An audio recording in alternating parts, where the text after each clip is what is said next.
Good afternoon. Today is March 23rd, 2022, and this is the bill hearings of the Ways and Means Committee, first calling Senate Bill 7. Senator Elfreth. Thank you so much, Madam Chair. And yes, it's Senate Bill 7. I feel like our numbers are so high now. It seems that anything in the lower numbers is odd, but I'm here to present Senate Bill 7, Invasive and Native Plants Classification, Listing, and Use. This committee is familiar with the bill. It is the exact match of the House version of the bill sponsored by Delegate Eric Lutke. The bill, as amended in the Senate and the House, their exact matches as they stand, would do three things to tackle the real problem we have with invasive plants. And I love everybody visiting our district in Annapolis. Next time you just drive out any road, look to the left or the right, and you're going to see invasive vines strangling native oak trees. You're going to see, talk to any farmer, you're going to hear about invasives just eating away at the precious acreage. It's a huge problem in Maryland. The bill will do three things to try to tackle it. The first is require the invasive plants be included in the U.S. Fish and Wildlife Service's Plant Invaders of the Mid-Atlantic, to be listed as invasives in Maryland. So kind of updating our list of invasives. The second would be to require DNR to create and publish a list of native plants that can be used as an alternative to Tier 2 invasives. So make the first native plant list here in Maryland.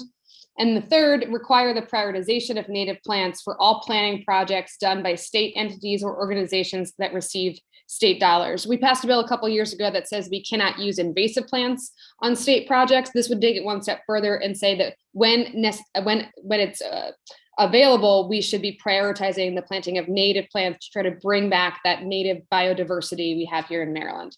Again, the Senate matched the House amendments to remove the sales and use tax exemption for native plants. Both bills are identical. Both bills passed both chambers unanimously. And Madam Chair, with that, I would ask for a favorable committee report.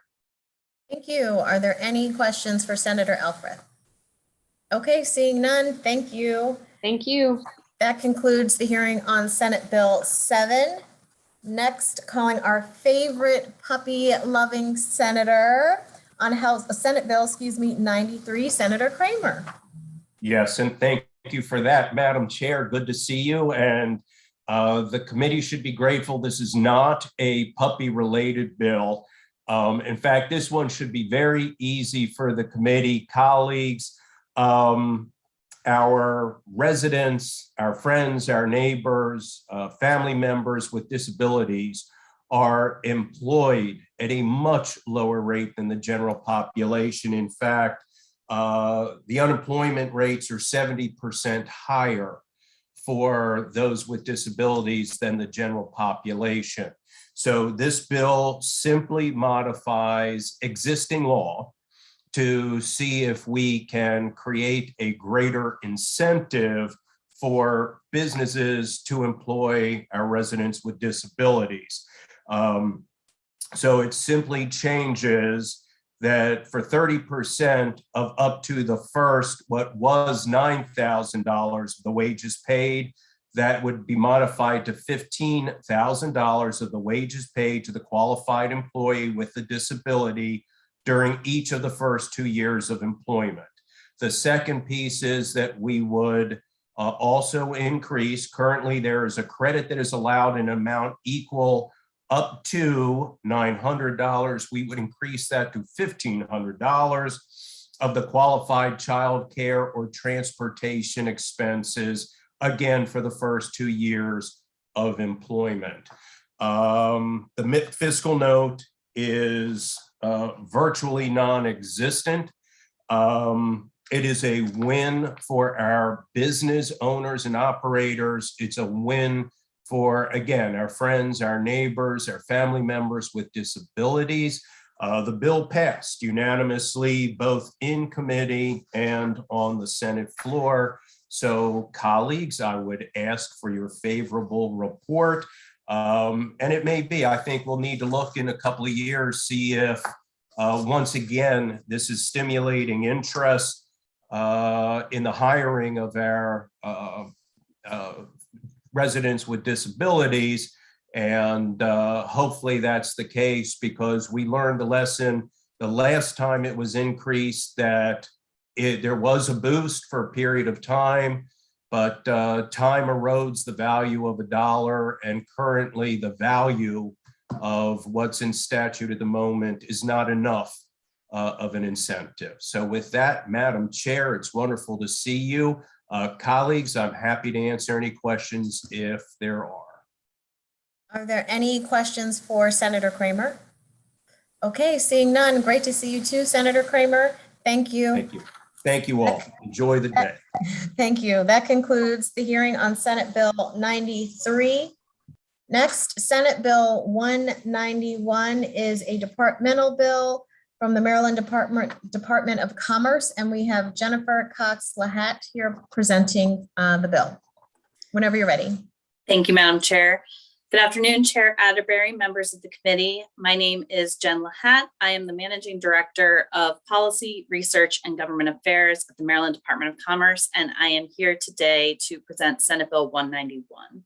Senate Bill 191 is a departmental bill which will streamline and consolidate the reporting requirements for Commerce's incentive programs. Current reporting requirements call for similar or identical information about our programs to be provided multiple times per year to the General Assembly, the governor, and the public.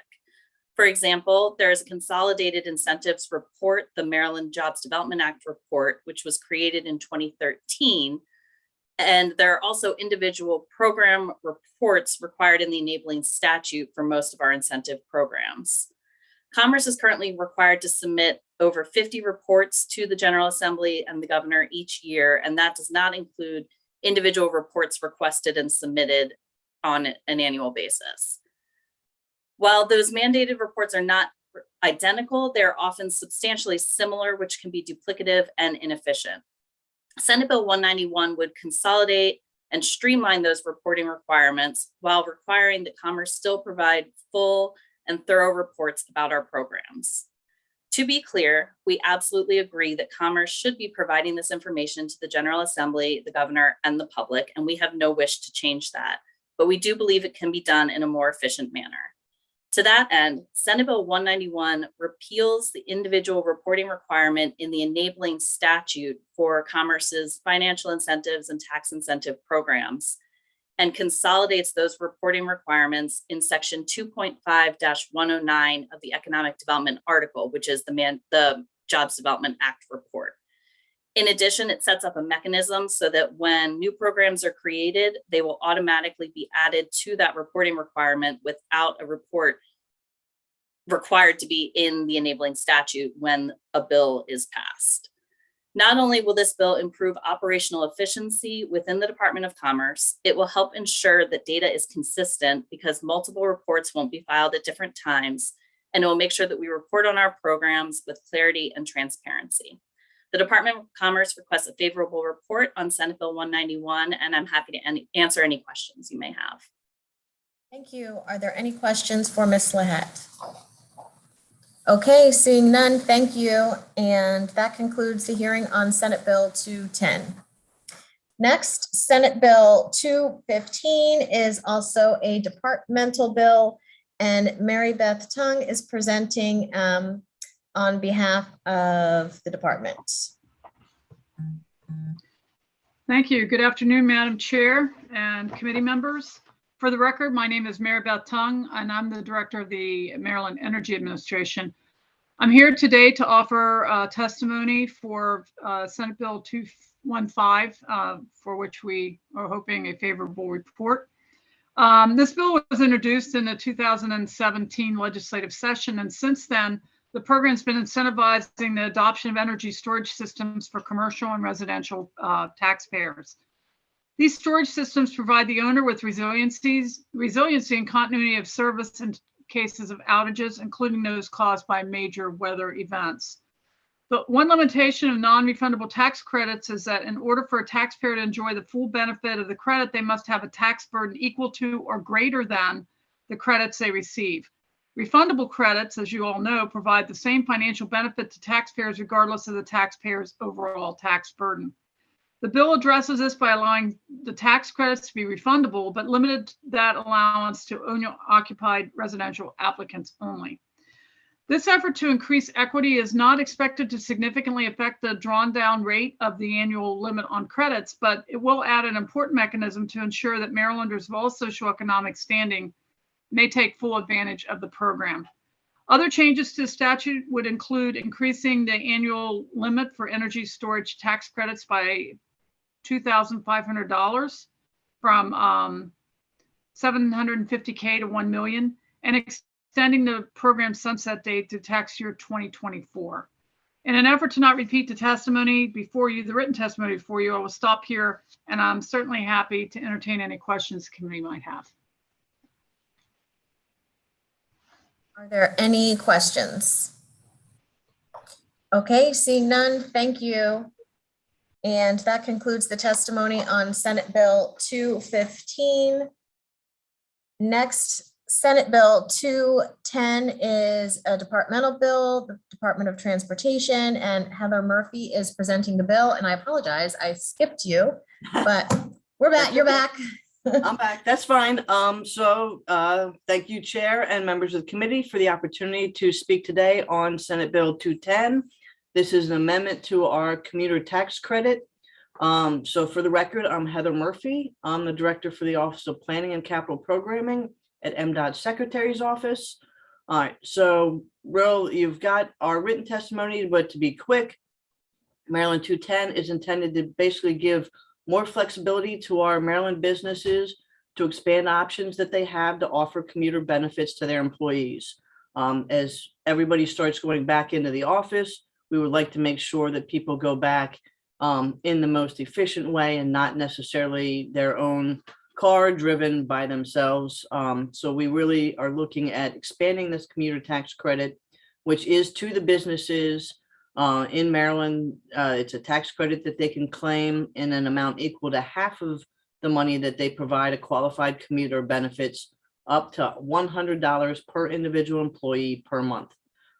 Certainly before the pandemic, we had over 1,200 Marylanders that had benefited from this commuter tax credit.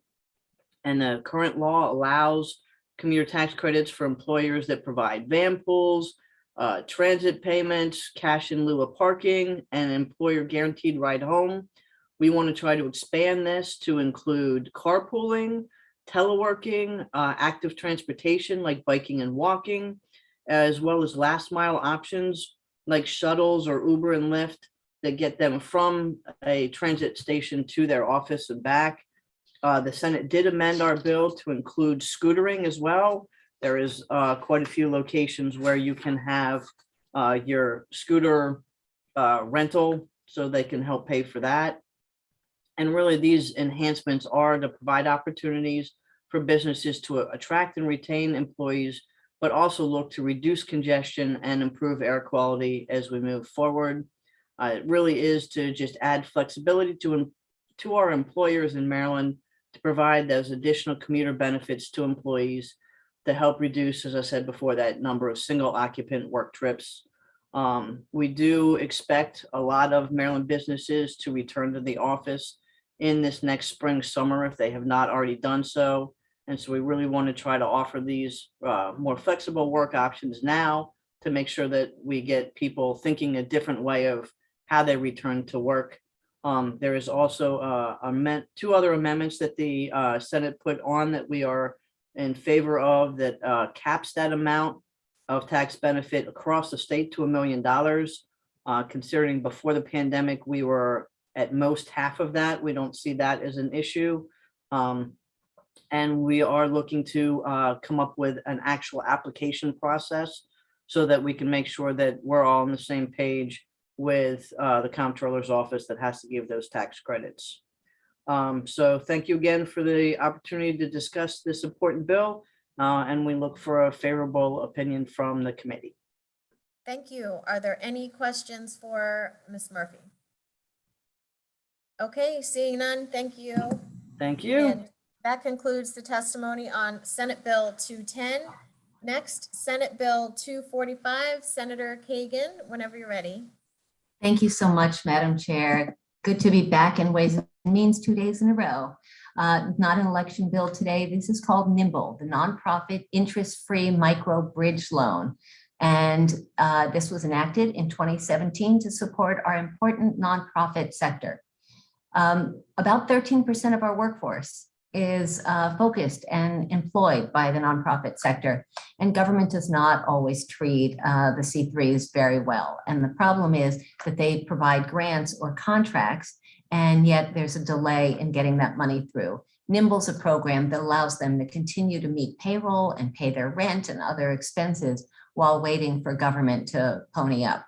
So this has been operating grants of up to loans, interest-free loans, of up to $25,000, only if there is a pledged federal, state, county, or municipal government grant or contract coming through. So it's not our annual galas coming up and we always make a lot of money. It's not that, but it's short term. It's housed in the Department of Commerce. I have to give a shout out to Darla Garrett and her team. They've done a wonderful job, and every single dime of the current allocation has already been pledged. It's either out with a nonprofit or it's in the process.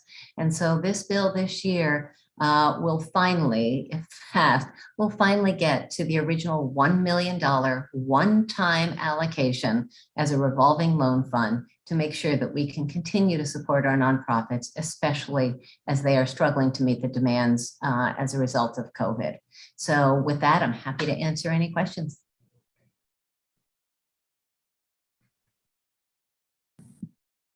Thank you. Are there any questions for Senator Kagan?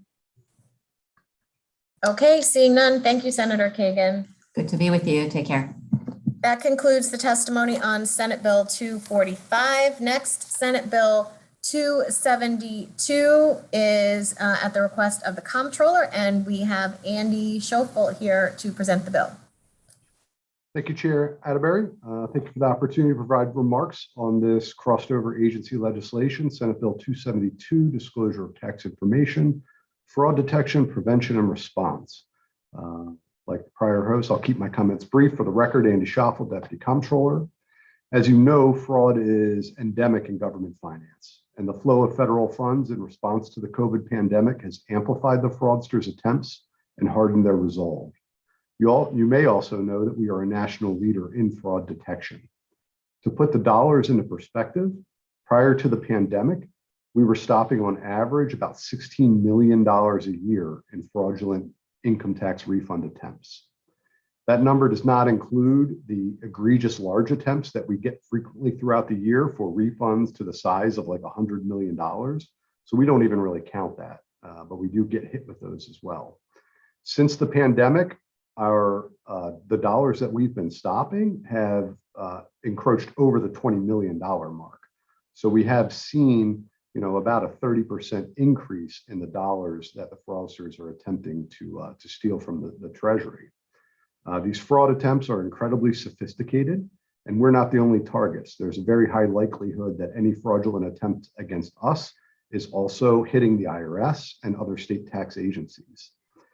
This legislation is relatively simple. It enables the Comptroller's Office to share certain information with the intent of preventing or responding to fraud. This enables us to work with certain key partners in fraud detection, most notably the IRS and a coalition of states, through an IRS-led group called the Identity Theft Tax Refund Fraud Information Sharing and Analysis Center. If that isn't a federal name, I don't know what is, but it is a good group. They work very hard at fraud detection, and we very much like to partner with them. We remain committed to battling these fraudsters, and this is one more tool in our arsenal. We appreciate your ongoing partnership in this fight, and I respectfully request a favorable report from this committee for Senate Bill 272. Thank you, and happy to take any questions. Thank you. Does the committee have any questions? Okay, seeing none, thank you. Thank you. And that concludes the testimony on Senate Bill 272. Next, calling Senate Bill 477, Senator Hester, welcome. Whenever you're ready. Thank you very much, Madam Chair, and congratulations again on your new role. It's great to see you. For the record, Senator Katie Fry Hester. Thank you, members of the committee, for your consideration of Senate Bill 477. This bill would establish a legal division in the Office of the Comptroller to manage and respond to the private letter ruling requests per recommendation 13 of the Augustine Commission's report. This is identical to HB 366, which was sponsored by Delegate Learman and passed unanimously by this committee on February 17th. This bill is a common sense method to help our taxpayers and small businesses reduce unintentional errors and avoid fines. Given this, I would respectfully ask for your favorable consideration of Senate Bill 477. Thank you. Are there any questions for Senator Hester? Okay, seeing none, thank you. Thank you. That concludes the testimony on Senate Bill 477. Next.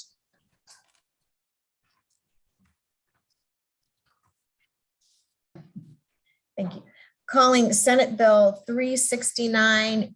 Oh, and Ms. Horton for Senator King. Thank you, Madam Chair. Patty Horton for Senator King. Senate Bill 369 establishes an income tax preparation assistance program for low-income families and is almost an exact cross-file of House Bill 252 that was passed by this committee and the House of Delegates. The minor difference in the two bills is in the paragraph that deals with reporting. The House bill requires the first report on December 31st of 2025, and the Senate bill has it starting in 2026. The Comptroller's Office is in agreement with the 2025 date, and so Senator King would ask that the committee amend the Senate bill to conform with the House bill. This legislation is one more tool to assist our most vulnerable families, and so on behalf of Senator King, I respectfully request a favorable report on Senate Bill 369. Thank you. Are there any questions for Ms. Horton? Okay, thank you. Seeing none, that concludes the testimony on Senate Bill 369. Folks, give us 1 second for Senator McCray to hop on for our last bill here.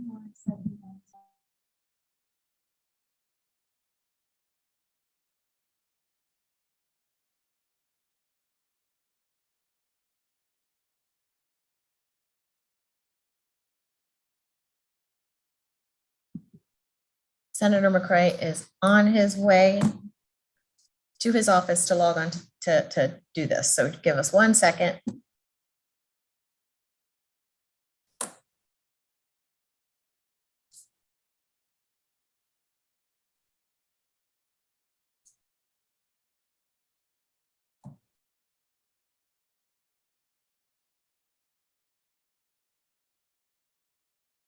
We need some elevator music.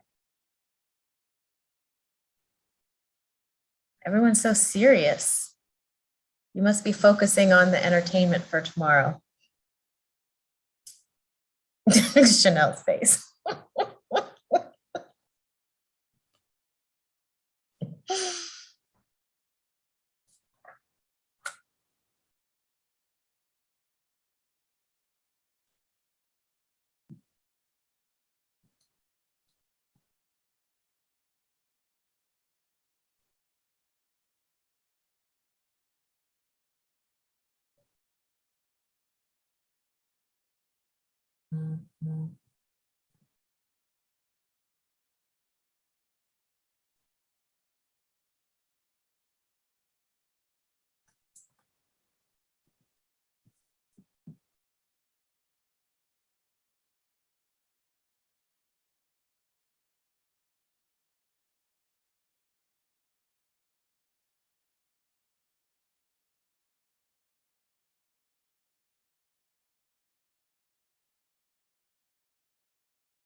Everybody have a